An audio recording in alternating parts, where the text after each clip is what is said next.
Lección número 3. Jesús, el Hijo prometido. Jueves 13 de enero. Yo te he engendrado hoy.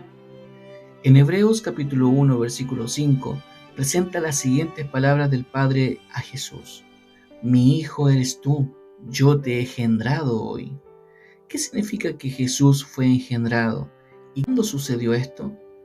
¿No muestra esto que Jesús de alguna manera fue creado por Dios en algún momento del pasado, como muchos creen?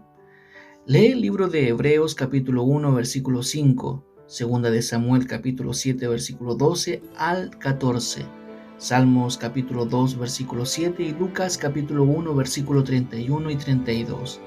¿Qué promesas hechas a David aplicó Pablo a Jesús en Hebreos? Jesús fue engendrado en el sentido de que fue adoptado por Dios como el Mesías príncipe prometido, el hijo de David.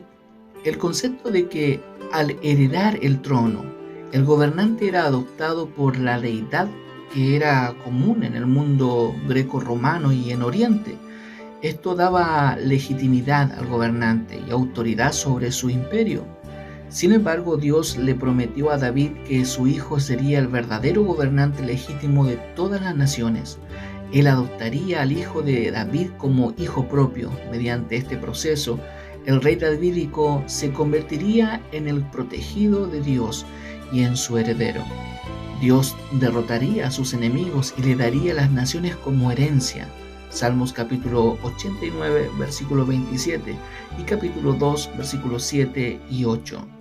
Como podemos leer en Romanos capítulo 1, versículo 3 y 4 y en Hechos capítulo 13, versículo 32 y 33, Jesús fue dado a conocer públicamente como el Hijo de Dios. El bautismo y la transfiguración de Jesús fueron momentos en los que Dios identificó y anunció a Jesús como su Hijo. Sin embargo, según el Nuevo Testamento, Jesús se convirtió en el Hijo de Dios con poder, según Romanos capítulo 1, versículo 4.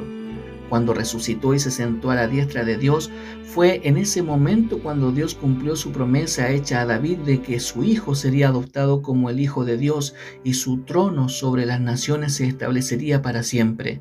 Segunda de Samuel capítulo 7, versículo 12 al 14. Por lo tanto, no era César, símbolo de Roma, el legítimo Hijo de Dios, príncipe de las naciones, sino Jesucristo. La palabra engendrado aplicaba a Jesús de alguna manera en su entronización y se refiere al comienzo del gobierno de Jesús sobre las naciones, no al comienzo de su existencia, pues Jesús siempre había existido. Nunca hubo un momento en que Jesús no existiera. Él es Dios. De hecho, en Hebreos capítulo 7, versículo 3 dice que Jesús no tiene principio de días, ni fin de días.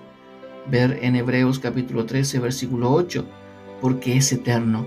Por lo tanto, la idea de que Jesús como el Hijo unigénito no tiene relación con la naturaleza de Cristo como deidad, sino con su papel en el plan de la salvación, ya que Cristo hizo realidad todas las promesas del pacto. Que la paz y el gozo de nuestro Señor Jesucristo esté radicado con cada uno de ustedes. Bendiciones y hasta la próxima.